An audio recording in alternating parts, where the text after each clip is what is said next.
नमस्कार प्रिय श्रोताओं, मैं आपका हार्दिक स्वागत करता हूं हमारे आज के पॉडकास्ट में। आज हम एक ऐसी कथा पर चर्चा करेंगे जो भारतीय संस्कृति और सनातन धर्म के गूढ़ रहस्यों से जुड़ी हुई है। यह कथा है भगवान शिव और भगवान ब्रह्मा के बीच हुई उस अद्भुत घटना की जिसमें भगवान शिव ने भगवान ब्रह्मा का एक सिर काट दिया था। यह घटना सिर्फ एक पौराणिक कथा नहीं, बल्कि इसमें छिपा है गहन आध्यात्मिक संदेश और जीवन का अद्वितीय दर्शन। तो आइए इस रोचक कथा को विस्तार से समझने की कोशिश करें।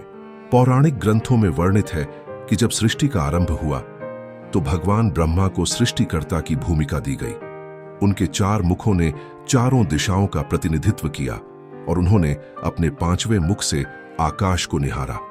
लेकिन सृष्टि के इस क्रम में अहंकार और घमंड ने ब्रह्मा जी के हृदय में जगह बना ली।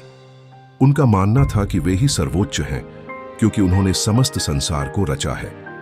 इस अहंकार के चलते ब्रह्मा जी ने भगवान विष्णु को भी चुनौती दी।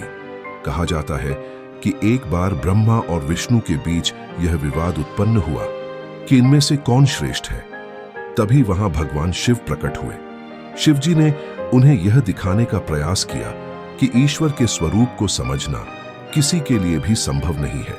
भगवान शिव ने स्वयं को एक अनंत ज्योति स्तंभ के रूप में प्रकट किया। यह स्तंभ इतना विशाल था कि उसकी कोई शुरुआत या अंत दिखाई नहीं दे रहा था। शिव जी ने ब्रह्मा और विष्णु से कहा कि जो इस ज्योति स्तंभ का अंत या आरंभ खोज लेगा वही सर्वोच्च होगा। विष्णु जी ने वराह का रूप धारण किया और स्तंभ का आधार खोजने के लिए नीचे की ओर चले।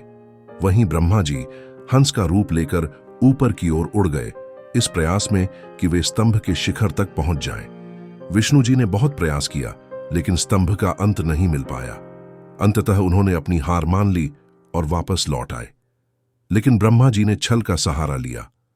उन्होंने एक केतकी के फूल को झूठा साक्षी बनाकर यह दावा किया कि वे स्तंभ के शिखर तक पहुंच गए हैं। भगवान शिव ने ब्रह्मा जी के इस छल को भांप लिया। शिव जी को यह बात अत्यंत अप्रिय लगी कि ब्रह्मा जी ने सत्य का त्याग कर अहंकार और झूठ का सहारा लिया। तभी भगवान शिव ने अपने रौद्र रूप में ब्रह्मा जी के 5वें सिर को अपने त्रिशूल से काट दिया। इस घटना के बाद ब्रह्मा जी का 5वां सिर समाप्त हो गया और उनकी पूजा सृष्टि में निषिद्ध कर दी गई। लेकिन इस कथा का उद्देश्य मात्र एक घटना का वर्णन करना नहीं है। इसमें गहरे आध्यात्मिक और नैतिक संदेश छिपे हुए हैं। यह कथा हमें बताती है कि सत्य के मार्ग से भटकना और अहंकार में डूबना विनाश का कारण बनता है। ब्रह्मा जी जिन्होंने सृष्टि रची, जब अहंकार और छल के मार्ग पर चले तो उन्हें भी दंड भुगतना पड़ा। भगवान शिव का रौद्र रूप हमें यह सिखाता है कि जीवन में सच्चाई और विनम्रता का पालन करना कितना महत्वपूर्ण है। शिव जी का यह कृत्य केवल दंड देने के लिए नहीं था, बल्कि यह एक चेतावनी थी कि परमात्मा के मार्ग पर चलने वालों को हमेशा सत्य और धर्म का पालन करना चाहिए। यह कथा ब्रह्मा जी के जीवन के एक और पहलू पर प्रकाश डालती है। ब्रह्मा जी ने सृष्टि की रचना की, लेकिन वे मोह और माया के बंधन में बंध गए। इस प्रकार यह कथा यह भी सिखाती है कि भले ही आप कितने भी बड़े कार्य करें, यदि आप अहंकार और लोभ में फंस जाते हैं तो आपका पतन सुनिश्चित है। यहां भगवान शिव का न्यायपूर्ण व्यवहार यह भी दर्शाता है कि वे केवल विध्वंस के देवता नहीं हैं, बल्कि धर्म और सत्य के रक्षक भी हैं। उनका हर कार्य, चाहे वह क्रोध में किया गया हो, गहरे अर्थों से भरा हुआ है। भगवान शिव का यह कृत्य हमें जीवन में एक और महत्वपूर्ण पाठ सिखाता है, विनम्रता।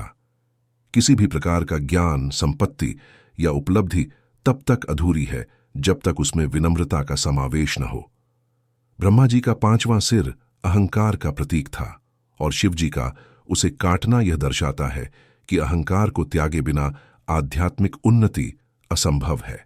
यह कथा यह भी समझने का प्रयास करती है कि सत्य और असत्य के बीच संघर्ष में सत्य की हमेशा विजय होती है।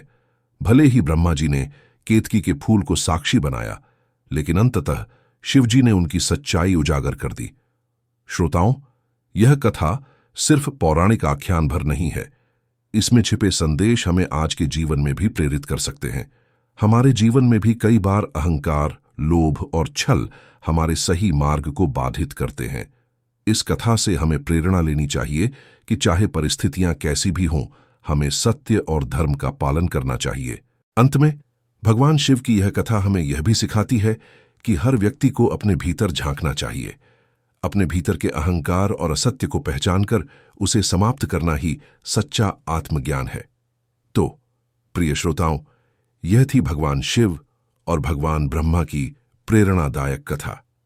उम्मीद करता हूं कि आपको यह कथा न केवल रोचक लगी होगी, बल्कि इससे आपको अपने जीवन के लिए भी कुछ मूल्यवान संदेश मिले होंगे। आपका समय देने के लिए धन्यवाद। हमारे अगले पॉडकास्ट में फिर मिलेंगे एक और अद्भुत कथा और गूढ़ संदेश के साथ। तब तक के लिए विदा। शिवजी का आशीर्वाद आप सब पर बना रहे। हर हर महादेव।